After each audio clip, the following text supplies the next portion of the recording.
네, 오늘 말씀은 우리 사도행전 9장 10절부터 19절 말씀까지인데요. 조금 길긴 하지만 함께 읽도록 하겠습니다. 우리 한 절 한 절 교독을 하시고요. 제가 마지막 절 18, 19절만 우리 함께 읽도록 하겠습니다. 사흘 동안 보지 못하고 먹지도 마시지도 아니하니라. 그때 다메섹에 아나니아라는 제자가 있더니 주께서 환상 중에 불러 이르시되 아나니아야 하시거늘 대답하되 주여 내가 여기 있나이다 하니 주께서 이르시되 일어나 집가라 하는 거리로 가서 유다의 집에서 5사람 사울이라 하는 사람을 찾으라. 그가 기도하는 중이니라.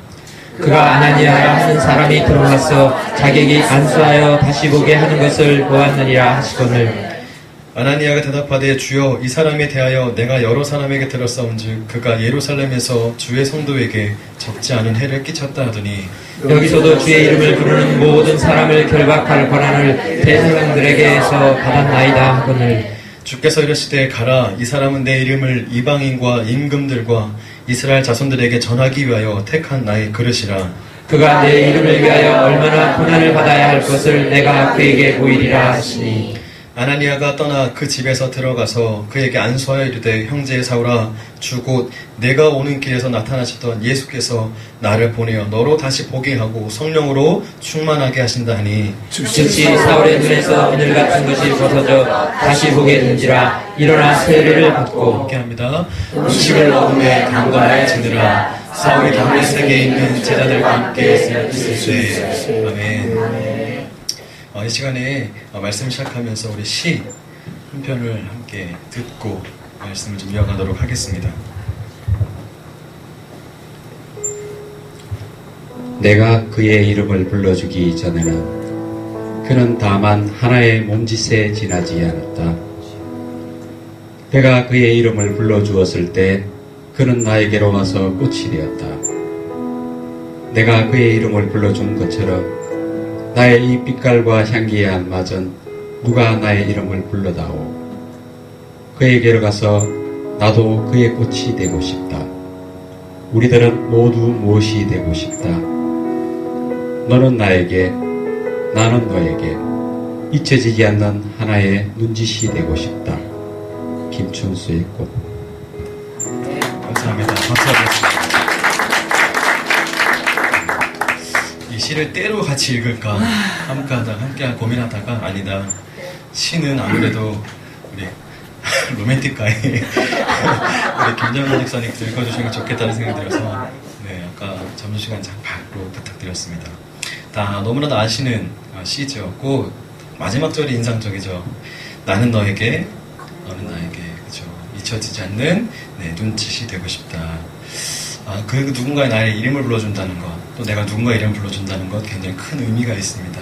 오늘 이 시간에는 이름이란 제목으로 함께 은혜를 나누고자 합니다. 우리 빛의 교회가 생명 나눔 축제를 선포하면서 또 선포하고 시작하면서 태신자를 작정하였고 또한 그 이름이 지금 의자마다 3개씩 또 붙어 있습니다. 그렇게 작정하고 나서 기도를 시작하였고 지금도 기도를 쭉 이어오고 있는 상황이지요.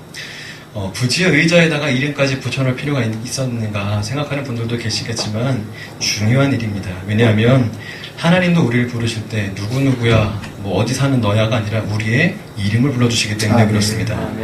또 이름은 우리 부모님이 지어주셨지만 하나님은 그 이름으로 우리를 부르시고 계시기 때문에 그렇습니다. 그러니 하나님도 영혼을 찾으실 때 또한 일꾼을 찾으실 때에 하나님은 어떤 누구누구 분명한 이름을 부르신 줄로 믿습니다. 그래서 우리가 이 시간에 주의 성전에 와서 그들의 이름을 불러가는 것, 하나님께서 우리의 이름을 부르는 것과 동일한 영적인 행동인 줄로 믿습니다. 우리는 태어나서 부모님으로부터 이름을 부여받지만 하나님께서 우리는 그 이름을 불러주신다는 것을 말씀드렸습니다. 굉장히 중요한 의미가 있습니다. 왜냐하면 이 모든 일을 시작하면서 그리고 모든 일을 진행하면서 하나님은 계속해서 그 영혼을 기억하실 텐데 그 이름과 함께 기억하시기 때문에 그렇습니다. 내가 너와 함께하리라 하시면서 그냥 막연한 어떤 영혼이 아니라 구체적인 우리의 삶의 모습이 나타내는 이름을 불러주신다는 것 기억했으면 좋겠습니다.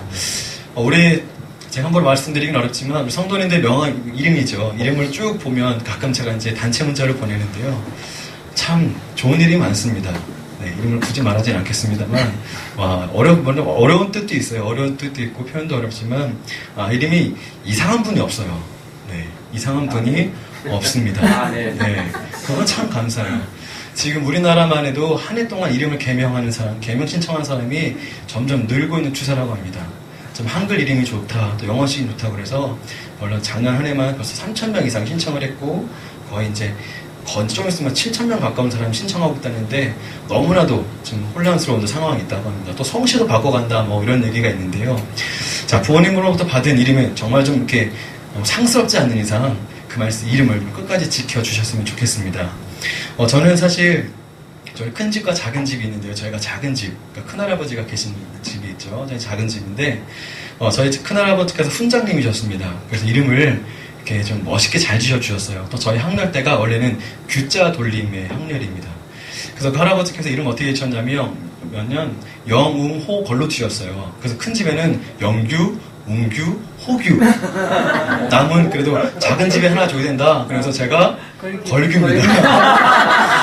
좀 이름이 좀 이상해요. 그 좀 걸신 뭐 이런 느낌으로 국어라는 이렇게 배고픈 뭐 약간 이런 느낌 있잖아요. 그래서 호적상에는 걸규로 올라가 있지만 집에서는 이렇게 지우야 아버지가 지어주신 이름을 부르고 있습니다. 그래서 영규, 웅규, 호규, 걸규. 이름이 좀 이상하게요, 그죠? 영웅호걸은 멋있는데 규자 돌리는 거 만나니까 좀 이상합니다. 그래서 지금 이름은 부르지 않고 호적에만 또 그렇게 불러주시는 부모님께 감사하고 있습니다. 자, 우리가 이렇게 한 사람의 이름 그리고 그 한 사람에 대한 존재를 기억하는 것 중요한 것입니다. 왜냐하면 또 말씀해 보니까 예수님은 그 한 영혼을 찾아 구원하시기 위해 그 한 영혼을 찾아 그의 이름을 불러가며 그를 축복하시고 치료하시고 하나님의 이름으로 하나님의 자녀로 세운 것을 우리가 볼 수 있습니다. 하나님은 그 한 영혼을 찾아 구원하시기 위해 하늘의 영광을 버리고 이 땅에 우리에게 오셨죠. 또 예수님 밤새 금을질했으나 아무것도 찾지 못했던 배들에게 오셔서 사람을 낳는 어부가 되어라, 나를 따라오너라 라고 부탁하셨고 명하셨고 권하셨습니다. 또 육체적으로 망가진 삶으로 인해서 고통받던 여인, 그 수가성에 살던 그 여인, 모든 유대인들조차도 그 땅을 돌아가면서 저주했던 그 사마리아 땅에 갇혀서 그 여인에게 복음을 전하고 만나주셨습니다. 또 38년 동안 모든 질병에 걸려서 하루하루 허무한 삶, 죽지 못해서 살아가는 그 병자에게 찾아오셔서 그 사람을 다시 일으켜 세우셨던 것을 우리가 알 수 있습니다. 또 매국노라 사람들이 상대해주지 않았던 우리 세리였던 마태라는 사람을 또 구원하기 위해서 또 직접 세관에 가서 그를 불러오셨습니다. 또 돈과 권력을 소유했지만 인생으로서의 그 외로운 삶을 살아가는 우리 삭개오를 또한 직접 불러내셨고 그의 집에 거하셨습니다. 또 베다니 마르다 마리아와 마르다 그 삼남매가 살고 있는 베다니까지 직접 가셔서 또한 그들을 위로하셨고 치료하셨고 살려내셨습니다. 또 마지막으로 예수를 믿는 자 그리고 교회를 핍박하고 억압하기 위해서 온갖 애를 썼던 살기 등등했던 사울에게도 나타나셔서 환상중에 나타나셔서 그를 변화시키고 하나님 사람으로 불렀다는 것을 우리가 볼 수 있습니다. 사실 예수님으로부터 부름을 받고 구원받은 사람들의 대부분 공통점을 보면 당대에 정말 최하급의 수준에 있던 사람들이었습니다. 가난하고 병들었는데 우리가 알고 있는 그냥 병이 아니라 오늘 아침을 먹었다면 또 언제 밥을 먹을지 모르는, 언제 또 끼니를 때울 수 있지 기약 모르는 가난함, 그런 배고픔을 사는 사람들이었고, 또 병에 걸렸다 하면 요즘처럼 어떤 병이니까 어떤 진단이 내려지거나 어떤 처방이거나 보험이 되는 그런 병이 아니라 그냥 병들면 병이 왜 걸렸는지도 모르고 언제 날지도 모르고, 나아가 병에 걸렸다, 저 사람은 하나님의 신의 저주를 받은 자라 동네 쫓김을 당하는 엄청난 수치와 살아갈 길이 전혀 보이지 않는 그 빈곤층, 가난한 사람들에게 예수님은 찾아오셨습니다. 참 신기한 것은 예수님은 왜 그렇게 손가락질 받는 사람들에게 굳이 찾아가셔서 저들의 친구가 되어주셨을까 생각해보았는데 결론은 간단합니다. 예수님은 그들의 모습 속에서 바로 하늘의 비전을 보셨고, 또는 그들 속에 바로 천하를 주고도 바꿀 수 없는 귀한 영원이라는 것을 하나님 예수님께서는 바라보셨기 때문에 그러시는 것입니다.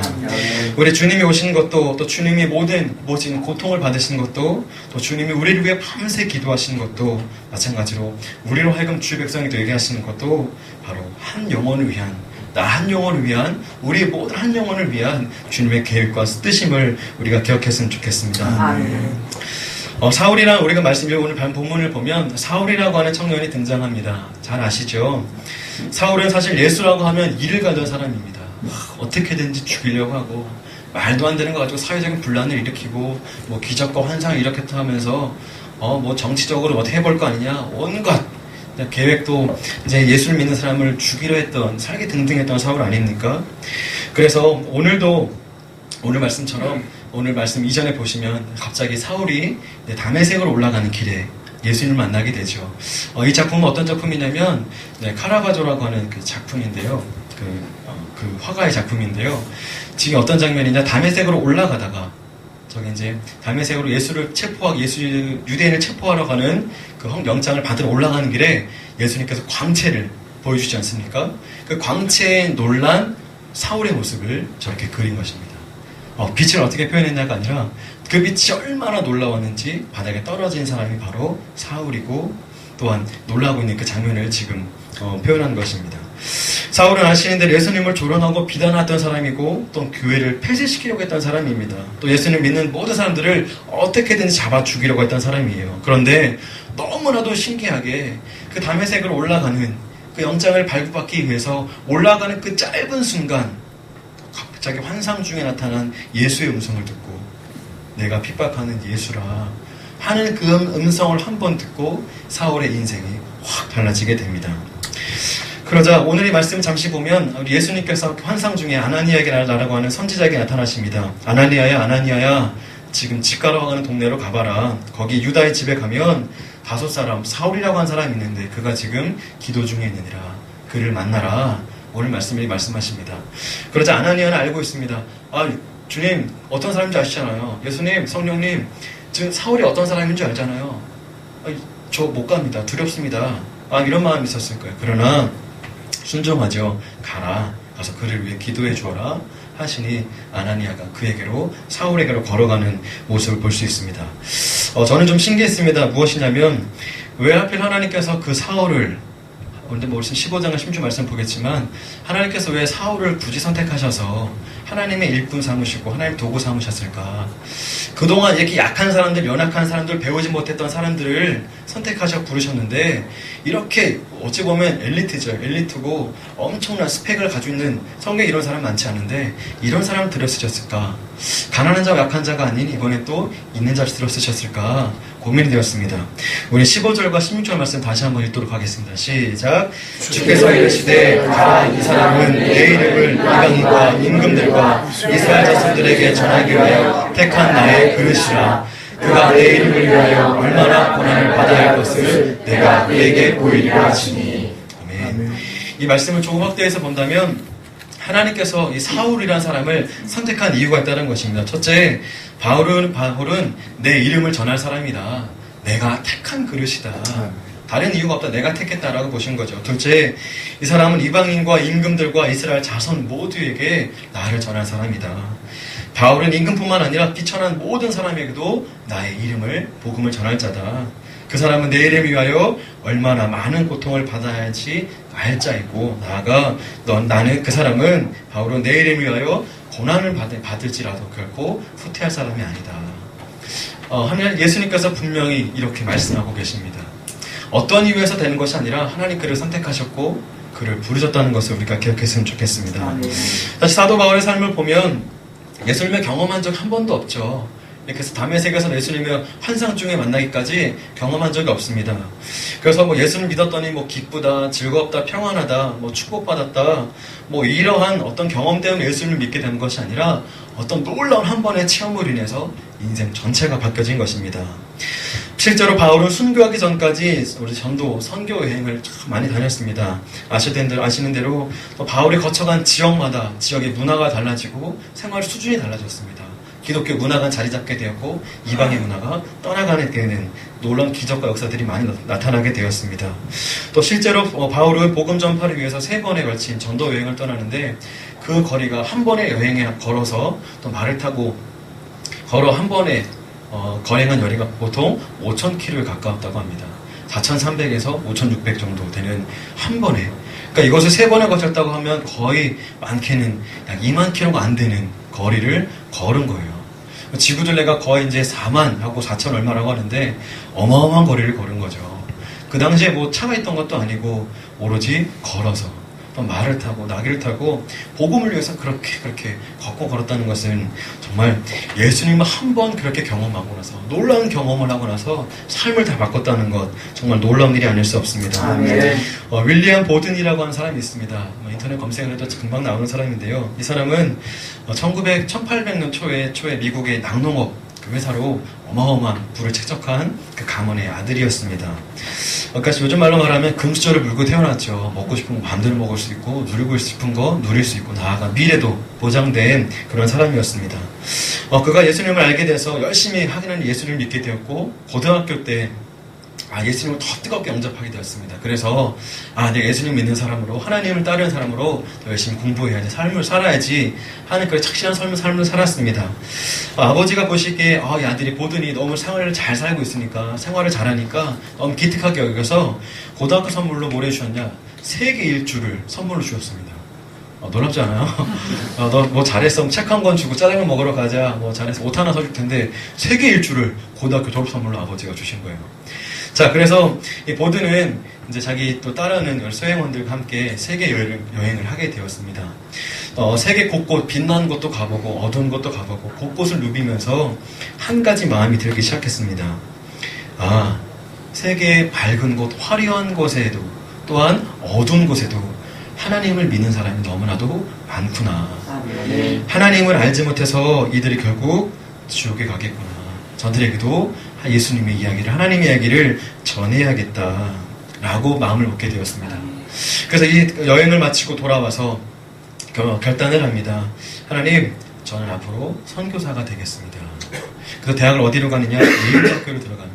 거길 들어간 이유는 선교사가 되지만 더 많은 준비를 하겠다. 학식으로나 여러 가지로나 더 준비된 선교사가 되어서 하나님의 말씀을 온전히 전하겠다라고 계획을 먹고 예일대에 들어갑니다. 더 열심히 공부하였고 드디어 졸업때가 되었습니다. 졸업할 때가 되니까 드디어 예일대 출신이라니까 벌써 많은 회사에서 스카웃을 하려고 옵니다. 그러나 모든 것을 거절하고 선교사로 나아갑니다.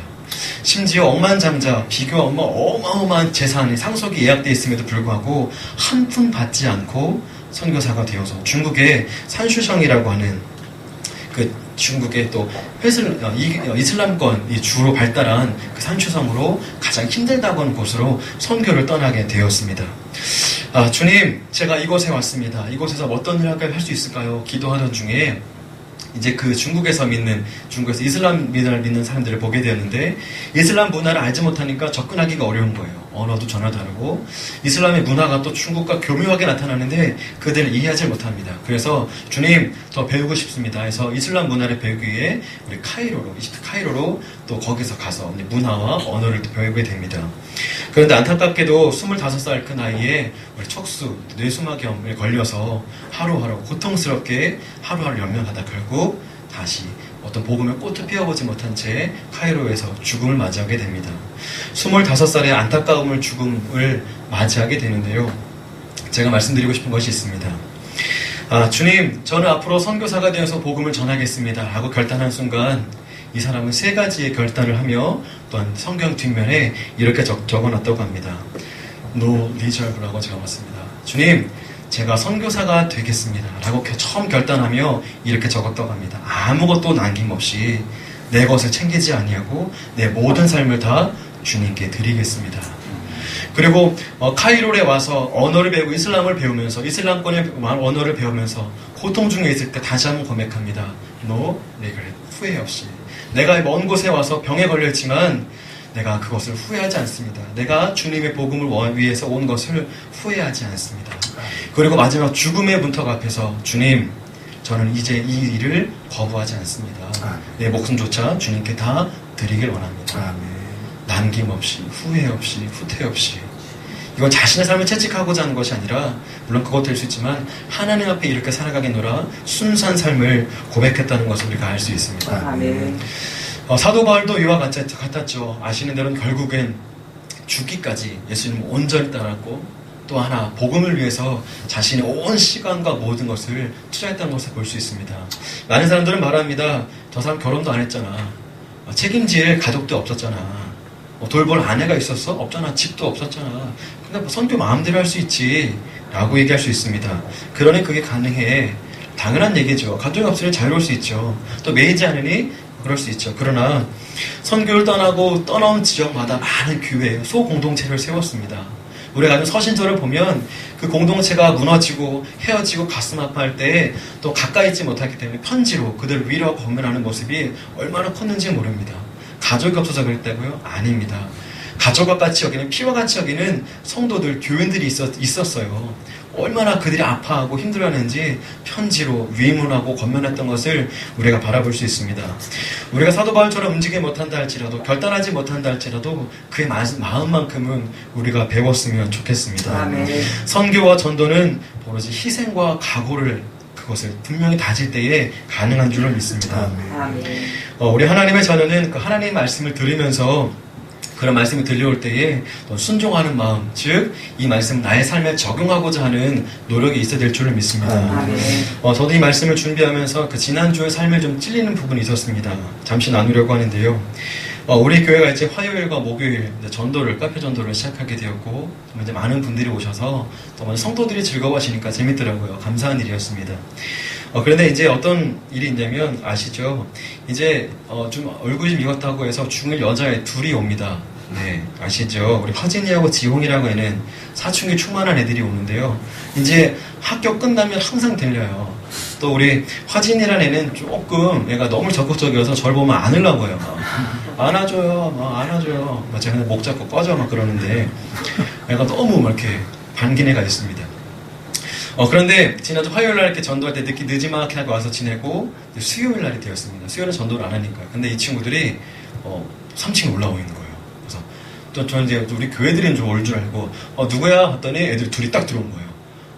지용이하고 화진이가 왔는데 아직 이 친구들이 이제 교회에 대한 조금씩 이제 이해를 하는 친구인데 좀 오래된 일처럼 우리 성도님들 별로 어려워하지 않습니다. 저도 잘 어려워하지 않아요. 딱 올라오자마자 하는 얘기가 배고파요. 밥 주세요. 제가 얘기했습니다. 여긴 교회야. 먹는 거 없어. 교회에서 밥은 주일날만 해. 어제 화요일날 먹을 거 있잖아요. 화요일과 목요일 4시에 와. 그랬죠. 갑자기 왔는데 좀 귀찮아지는 거예요, 애들이. 또 말씀 준비도 해야 되고, 공부도 해야 되고, 막 열심히 열 올리고 있는데, 뚝 들어오더니, 전사님 안녕하세요도 아니고, 배고파요. 뭔가 좀 이상하더라고요. 애들 너무 배고프니까, 교회 먹을 거 없어요? 저는 나가서 사주시면 안 돼요? 또 주방에 먹을 거 없어요? 막 물어보더라고요. 그래서 또 똑같은 얘기를 몇 번 반복했는지 몰라요. 막 이제 슬슬 귀찮아요. 막 욕은 하진 않았지만 좀 귀찮아지기 시작했습니다. 좀 가라고 하기 좀 그렇잖아요. 그래서 없다. 근데 스스로 포기할 때까지 기다리고 있는데 포기를 안 하더라고요. 나가서 뭐 좀 사줘요. 물론 사줄 수 있죠. 근데 너무 귀찮은 거예요. 귀찮고 뭔가 움직이기 싫고 그러다가 애들이 그럼 주방 가서 먹을 거 찾아볼게요. 그래 찾아봐. 사실 먹을 게 없거든요. 김치밖에 없거든요. 어른 그 밥만 있고. 그럼 녹여 먹든지 꺼내 먹어. 잘 됐다. 이러고 이제 있는데, 순간 그 아이들이 냉장고에 밥을 찾으러 가는 순간, 간식거리를 찾아가는 순간, 이런 마음이 들었습니다. 주님, 제가 진짜 섬기고 있는 거 맞습니까? 섬기기 위해서, 이 자리에 지금 앉아 있습니까? 그것도 교회 안에서, 그죠? 거짓말이나 하고 있고, 지금. 귀찮다 하고 있고 이게 제가 품을 마음입니까? 아이들이 냉장고를 주방으로 보내고 야 가서 먹을 거 찾아봐. 없을걸? 하고 다시 짧은 순간이지만 그 마음이 들었습니다. 나는 왜 섬기지 못했나? 라는 생각이 들었습니다. 한편으로 그런 걱정이 됐죠. 자꾸 먹을 거 사주면 애들이 습관이 돼서 맨날 먹을 걸 사달라고 올까? 또 한 번 사주면 한 번에 또 비싼 거 막 먹지 않을까? 또 애들이 잘못된 교회에 대한 어떤 거룩한 인식보다 먹을 것만 그냥 퍼주는 것으로 인식하지 않을까 여러 우려도 됐었어요. 그러니까 좀 피하고 싶었던 거죠. 그런데 모든 것을 뒤로하고 내가 섬기지 못했구나 라는 생각이 들었습니다. 내가 이 두 아이를 그냥 사춘기를 지내고 있는 중1 여자 아이들로만 바라보고 있는 것인가, 아니면 정말 예수님께서 피 흘려 죽으신 두 영혼으로 바라보고 있는 것인가. 너무나도 근소한 차이지만, 눈에 보이는 것과 보이지 않는 것에 정말 작은 차이지만 짧은 순간 눈에 제 마음속에 들어오게 되었습니다. 이게 아니구나. 내가 이렇게 해서는 안 되는 거구나 라고 얘기해서 야 거봐 먹을 거 없지? 말을 하고 달려가서 제가 알고 있는 유튜브에 먹고 남은 치킨 콜밥을 튀겨주었습니다. 야 이 집수는 저 먹고 싶은 만큼 덜어. 그래서 애들이 진짜요? 이만큼 덜더라고요. 막 직접 튀겨주면서 얘기하고 소스 뿌려주고 특별히 주는 거야 이러면서 아이들을 위해서 또 간식 튀겨주고 이제 아이들을 집으로 돌려보냈습니다. 아이들이 돌아갔고 먹고 간식을 먹고 돌아간 후에 저 다시 이제 그 책상 밑에 가지요 무릎 꿇고 하나님 기도의 자리에 섰습니다. 주님 죄송합니다. 아이들이 그냥 귀찮았어요. 죄송합니다. 주님 저에게 사례비를 주신 건 아이들을 더 섬기라고 주신 것이고 내가 함께하는 청년들을도 성도들 주신 것도 만나게 하신 것도 협력하여 선을 이뤄서 섬김을 이루어 주신 것인데 또 나에게 건강한 몸 주신 것도 주님을 더 잘 섬기기 위한 것인데 나는 지금 날 여기 울산으로 보내신 것도 섬기기 위한 것인데 주님 죄송합니다. 이런 마음이 들었습니다. 너무 근소한 차이인데 그걸 이제 알았어요. 섬김의 차이 그리고 그것이 겉모습은 중학생이지만 그 진짜 하나님 바라보시는 건 중학생의 모습이 아닌 영혼들이다. 내가 왜 그걸 놓치고 있었을까? 그냥 귀찮다라고 하는 그 포장된 말에 숨겨져 있는 영혼들을 말해보지 못했습니다. 주님 죄송합니다. 다시금 그 아이들이 왔을 때 하나님 저 더 사줄게요. 내줄게요. 내 것은 내 것이 아니고 주님의 것이니 하나님 안 치워주셔도 괜찮아요. 저 이미 천국을 소유한 자잖아요. 이런 고백을 하게 되었습니다. 죄송합니다. 혼자 은혜받아가지고 하나님께서 우리에게 이런 이유와 목적으로 우리를 불러주신 줄로 믿습니다.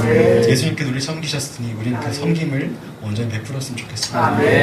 혹시 그 아이들이 50만원어치 100만원어치를 먹어도 이젠 사줘야겠다는 마음뿐입니다. 물론 버릇이 나빠진다? 물론 기도해야겠죠. 또 안에 갑자기 말도 안 되는 사달라고 하면 또 기도해야겠죠. 그러나 내가 베풀 수 있는 만큼 내 시간과 정성을 쏟아야겠다는 생각이 들었습니다. 왜요? 예수님께서 그렇게 하셨기 때문에 그렇습니다. 다른 이유가 없습니다. 예수님께서 우리를 직접 불러주시고 만져주신 이유, 우리의 이름을 부르셔서 그 자리로 우리를 이곳으로 인도하신 이유 하나입니다. 섬겨라. 섬기자. 섬기기 위해서 내가 널 불렀고 내가 이곳에 왔느니라. 우리가 이 시간에 또 한 주간 동안 다시 한번 고민하고 다시 한번 결단하고 다시 한번 마음에 정리하기를 원합니다. 말씀을 정리하겠습니다.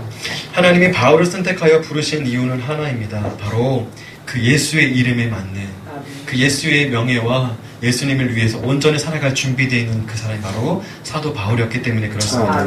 다만 고백하지 못했을 뿐이지 그의 마음이 바뀌기만 하면 누군가의 섬김과 헌신을 통하여 바뀌기만 한다면 정말 하나님께서 쓰실 완벽한 그릇으로 쓰임받는 자이기 때문에 그를 부르시고 세운 줄로 믿습니다.